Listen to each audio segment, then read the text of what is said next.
ఈ వాక్యాన్ని వీక్షిస్తున్న సహోదరి సహోదరులందరికీ క్రీస్తు పేరట వందనములు. ఈరోజు వాక్యం ద్వారా దేవుడు మనతో చెప్తున్న మాట, వారు యెహోవాను విసర్జించి బయలును అష్టారోతును పూజించిరి. న్యాయాధిపతుల గ్రంథము 2వ అధ్యాయము 13వ వచనము.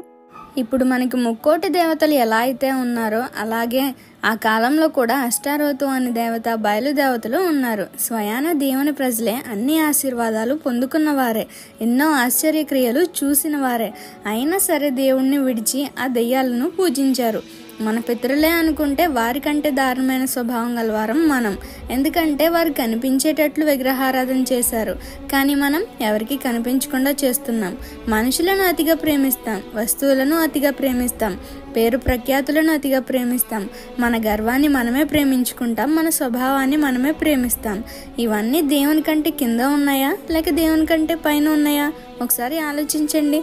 ఎక్కడ మనం దేవుణ్ణి ప్రేమించేది, ఆరాధించేది? ఎంతవరకు మన ఇష్టాలు, మన అవసరాలు, మన ప్రేమలు అంతేనా? వారికి మనకి తేడా ఏముంది చెప్పండి. ఇంకా ఈ చిన్న సువార్త పరిచర్యలో మీ సహోదరులు. God bless you. ఆమేన్.